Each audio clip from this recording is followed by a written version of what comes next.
Successful producers follow a process to creating music. No matter how different the songs they create or the artists that they work with are, they stick to a very similar step-by-step method to achieve great results. I'm going to run you through every step of this process, and I'm going to use myself as an example. I'm going to be the producer, and I'm going to tell you everything I do from start to finish and some of the different options that we have along the way. But first, I would really appreciate it if you would subscribe to this channel. It's still pretty new, and I'd really appreciate your support. The few videos that I've released so far, I think I'm at like 8 or 10 videos, I've sparked some good conversations with people. A lot of people that are just learning, or some people that are a little more advanced, and I'm really enjoying helping you guys, and it's so cool to hear your music being brought to life. Okay, let's get into this. There's nothing worse than finishing a mix on a song and showing it to an artist, and then they decide that they want to change something, not in the mix, but instrumentation, or maybe they want to sing something slightly different. Like, we're so far beyond that. Or like, we jump into a recording session and the band goes to record and they have to like work out each part because they're not nailed down. They should be nailing the song in their band practice while they're rehearsing,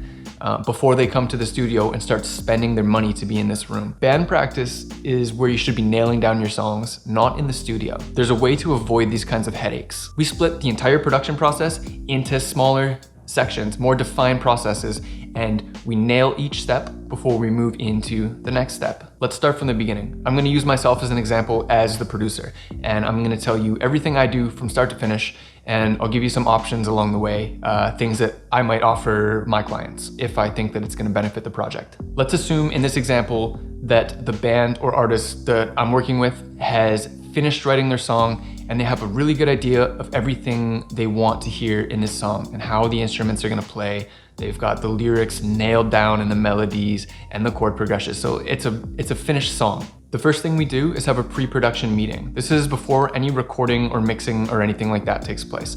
What we're going to do in this pre-production meeting is just discuss the song. We're going to talk about what we want the song to sound like. Maybe we have some reference tracks, or at least know which genre we're aiming for here. Hopefully we have some kind of demo of the song. If we don't, we're gonna record some quick scratch tracks to get it down. And we are going to firstly make sure that the structure of the song is working and everything's flowing nicely. If we have to tweak things a little bit, we'll do that now before we start recording. We need to start planning the arrangement of the song right away and thinking about how all the different sounds are going to work together, maybe how we're going to record them and how they're going to be placed in our mix in the end so that we can better capture them. So we're just getting a game plan here of what everything's going to sound like from the beginning of the song all the way to the end. Hopefully we are brainstorming on how we're going to be capturing these sounds, maybe where we'll record them. Do we need to rent out the big studio for drums or louder, bassier instruments, or like where are we going to record these things? We could even talk about which microphones we're going to use, which amps we're going to use, what guitars. The more that we can come up with now and kind of plan ahead, the less time we'll be spending in the actual session trying to do it there, you know? Like, let's plan this ahead of time so that when we get into that session, especially if we're spending money recording at a studio, we can make efficient use of our time. Something I like to find out in this pre-production meeting is the message of the song, or like the mood we're trying to portray, so that I can kind of make better decisions or help guide the artist to make better decisions in capturing the sound. Like, maybe there's part of the song where this mood or the message is like super prevalent, and we can really highlight it by choosing different sounds or like playing with the dynamic. So knowing this ahead of time is going to make for a smoother recording session. Referencing other music is pretty huge in this step, just so that the artist can really get their point across to me so that I know exactly what they want. If you can say, I want my guitar to sound like this, then I'm gonna be able to get you there way easier than if you just tell me that you want a big grungy guitar. Like, show me the actual tone. I'll be able to help you. Imagine you're trying to paint a picture of a cathedral and I'm verbally telling you what it looks like and you're trying to paint it. Now think about if you're trying to paint the same cathedral and I just give you a picture of it to look at. Well, that's kind of how I look at reference songs. You can describe a sound to me all day long, but I'm gonna be way better at achieving this sound if you just show me something that sounds similar. And maybe you show me this reference and then you kind of say you want it a little bit more this way or that way. At least hearing that initial reference is gonna get us there faster and make this way easier. Now that we have a good idea of everything in the song and what it's gonna sound like, we can start planning for our recording session. Where are we gonna be recording? Do we need to rent a studio? Do you have like big, bassy, loud instruments or like a full drum kit? Who's gonna be playing these instruments on the recordings? Do you have a full band? Is everyone really tight and we're gonna be able to do this just with the band naturally? Or are we bringing in session players? Maybe it is just like a singer-songwriter solo artist and they want a full band, in which case we're definitely gonna bring in some session players. Once we know what the song is gonna sound like, where we're gonna record, the gear we need, who's gonna be there playing, we can move on to the next step, which is recording. We enter this recording session with a solid game plan, we know exactly what we're doing, and we can basically just start working. And if we find throughout this process that we are struggling and we're unsure of how we're gonna capture certain sounds, or things just really aren't working together, then we've done kind of a crappy job in the pre-production phase. Don't get me wrong, there's always gonna be some trial and error in a recording session, finding, the best mic to work on the sound source and like mic placement and little tweaks like this. But hopefully it's just little tweaks. Hopefully there's no massive things like two parts are just totally clashing, because that means that we failed even before the pre-production stage in the songwriting stage. And then we've missed it in the pre-production stage. So we failed 2 steps. So we work through each of the sounds recording and get them all down. Once we've got everything on the track and it's sounding great, we can go through some of our recordings. And if there are multiples, for instance, we recorded like 4 guitar tracks of the same passage, what we're gonna do is comp this. And what comping means is just choosing the best one of those takes, the one that fits the best. And this will likely happen for our vocals as well, drums, whatever you've recorded multiples of really. We're just gonna choose the best takes and lock them in place. Now we've got all the sounds in our project, we've chosen the best takes, and it's time to start editing and cleaning things up. For instance, there could be like on the vocal track, maybe the breaths the vocalist is taking in between when they're singing, maybe it's a little too loud. So we could like turn down the breaths. Or maybe at the end of that ripping guitar solo, the guitar stops playing and the amp is kind of feeding back. Well, we're just gonna kind of trim out that little bit of feedback. Things like this. We're gonna clean up all of our sounds. In an ideal world, during our recording session, we realized the vocal that we had just recorded was absolutely perfect and we listened to it and it sounded great. And then we only have 1 vocal take, maybe 1 more for a backup in case there's a word kind of out of place. But if we're recording the vocal line like 50 times, that's gonna suck to edit. Guys, be nice to your producers, please. The next thing I like to do is treat the vocal, because the vocal is number 1, no? Depending on what kind of music we're working on, I guess, but most of what I do is vocal-based music.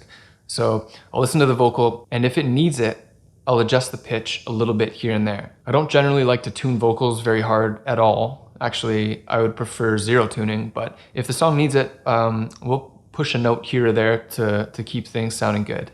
After we've laid down every sound on this song and everything is together, we're going to send this unmixed version of the song to the artist, and we're gonna have a good listen to it and make sure that we are 100% happy with the song. If we aren't 100% happy, we don't move into the mixing phase. We don't start mixing things, because if we do, and then someone in the band decides that it doesn't have the right vibe and we need to switch up a part or 2, we've just wasted our time mixing. We need to make sure that everyone is 100% happy with how the song sounds before we move into the mixing phase. Now, this is something that I will offer my clients. I will mix songs.